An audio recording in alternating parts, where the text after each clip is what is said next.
Hi guys, I'm Member. Thanks for coming to my channel. Like and subscribe if you can. I would really appreciate it. So today I wanted to talk about IFS, which is Internal Family Systems. IFS is about parts, and everybody in under this, scope of what this is explained as, everyone has parts, and this is what I believe. I believe everyone has parts to themselves. We can have sadness as a part, we can have substance abuse as a part, we can have shame as a part. And one of the things I love about this therapy is that it's extremely helpful when you're dealing with trauma. I think it's extremely helpful when you're dealing with anything, actually, to be honest with you. I wish I would have had this therapy explained to me a long time ago, because I think it helps anybody. I think it will help anybody with a lot of issues in their life with just their own feelings. I mean, it's helped me so tremendously, and it's why I wanted to speak about it. So IFS is about parts, and we all have parts, and we have exiled parts, which is usually parts that are created when we are children and we are wounded, especially when we're wounded by trauma. And these are parts of this personality that kind of split a little bit. I think the more trauma you have, the more splitting you have, and the more they are separated and pronounced, and the more they get kind of pushed off to the side, like, so to speak. So we have exiles, and then we have protector parts. And these protector parts are protecting the exiled, wounded parts of ourselves. And these protector parts also get created to, protect us. So, like, let me give you an example of, when you're little and you did something wrong and your mom spanked you, that becomes a wounded part, and the protector part comes out and gets created to kind of stop this, whatever you did wrong, from happening again, so that you don't get hurt. And another great example is when you're in school, and let's say you go up to the whiteboard and you are supposed to spell a word and you can't spell the word, and everyone starts laughing at you. So that becomes a wounded part of yourself that gets exiled off, and then you have to create a protector part to keep you from being rejected. And what's really interesting about us as humanity and through evolution is that, when we were in the beginning of time and trying to survive for food, and we needed the pack. Because if we didn't have the pack, we would be alone, and we would and that makes us more susceptible to getting eaten by lions. And so, we don't want to be rejected. And so evolutionarily, that becomes a thing as well. And it really goes down into today, because of course, as an evolution, from an evolution perspective, we're really trying to keep ourselves safe. And if you get rejected in front of the class, you are feeling, oh my God, I'm exiled. I'm not a part of the group anymore, and I'm therefore not safe. And then a protector parts gets created to kind of protect that situation from, protect you from having that situation again. So you're like, I'm never gonna go up to the whiteboard again. Or if you do go up to the whiteboard, you're going to have a physiological response and be extremely afraid and have a response that really affects the way that this happens. So then there's other parts that are also created, which are called firefighters. And firefighters come out when all protector parts have failed. And some examples of firefighter parts are substance abuse. And substance abuse comes out because it protects you from your emotions. It protects you from the trauma. It protects you from, your response to the trauma. And it comes out because all your other protector parts have failed. And, another firefighter is suicide. And suicide is extremely drastic, and it's why it's called a firefighter, because it comes out when it's almost like your body is like, there's no way out, and I can't do this anymore, and this is too much, and I can't handle this emotions. I can't handle all of my wounded parts are extremely activated. My wounded parts are feeling completely unsafe, and I need to do something to protect those wounded parts, because if not, we're going to die, which I know it doesn't really sound that logical. I was once an EMDR, and I haven't really explained what EMDR is, but I'll just I'm just going to talk about parts for a second. So a lot of your parts, when they get into this kind of trauma, mode, they don't ever really meet each other. I know it sounds really weird, like how could the parts not know each other? But the parts really don't integrate the way that they're supposed to when you have trauma. So back to the EMDR. So I had my substance abuse part meet my wounded child, and when they were meeting in my mind, the my wounded child part was like, you're hurting me, and substance abuse was like, oh my god, I never was trying to do that, I was just trying to protect you. And my therapist explained it as, imagine if you had a security guard that had never met the person that they were guarding. Like, that's a lot of how these parts become dysfunctional, because later on in life, they're not as, they don't go with in adulthood very well when you're trying to function as an adult human being. But when you were a child, they worked really well.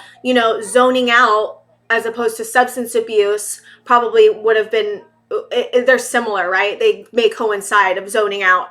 And zoning out may be good in when you're trying to protect yourself as a child, but then when you go along the line and you get older, you can't really zone out because you have to protect yourself.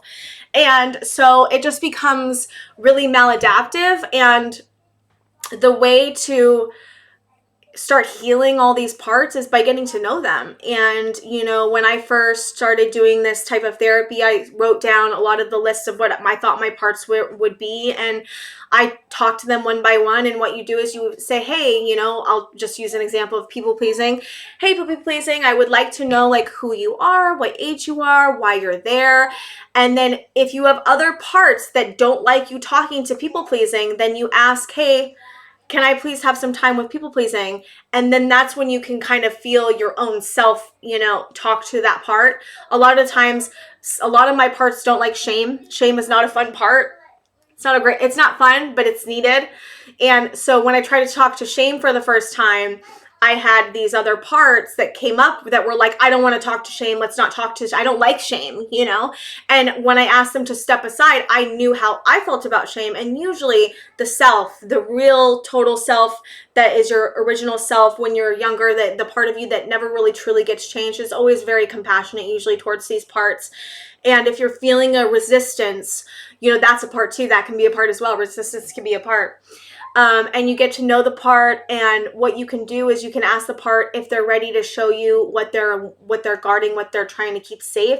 And if you feel ready, this is better to do with as a therapist. I would suggest to get a therapist for this, but if you don't have a therapist or you can't get one, if you feel stable enough, of course, you can try to do this. And so basically you talk to the part, you get to know it, then you ask what it's guarding, and then sometimes it'll show you a memory. And then you go in that memory as your adult self now, and you talk to the part, and you talk to yourself, you talk to your wounded self, and you say, hey, like, this is not happening right now. Would you like to go to a safer place? And then, you talk to them, and then if they want to move with you to a safe space, you can move them to a safe space. This can be an imaginary place. It can be a beautiful place. It can be anywhere you want.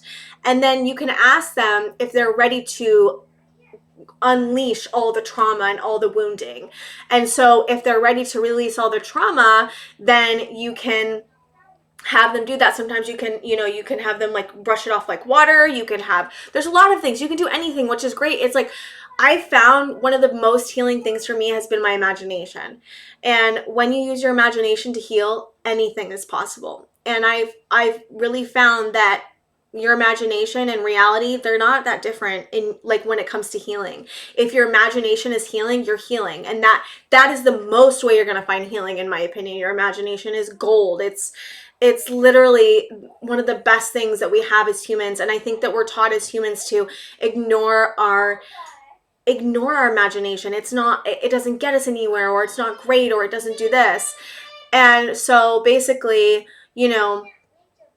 imagination is gold. Imagination's where you want to go. I think that is so helpful.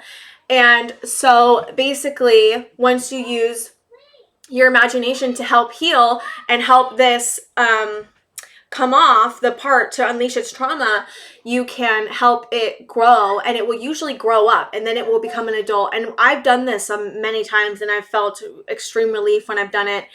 And you also get to know yourself more. You get to know the parts of you that aren't, you know, seen or heard. And what's great is that you can also, when you're getting triggered, let's say you're with your kids and you're getting triggered and you're getting angry, and you don't feel like you're angry for a great reason. Usually when we get angry or activated by our kids, sometimes it's warranted, but most of the time it's not. And there can be an irrational response. I've noticed that I get angry at my kids when they drop something on the floor. It's like, it doesn't make sense. Like, there's nothing wrong with you dropping on the floor. It's an accident, right? But I'm getting activated because I don't feel safe. Because when I drop things on the floor, I got physically hurt when I drop things on the floor. So, you know, I usually, in the moment, because I'm a mother now and I'm not back then, I talk to the part and I say, hey, I hear you, I see you, I hear that you're here with me.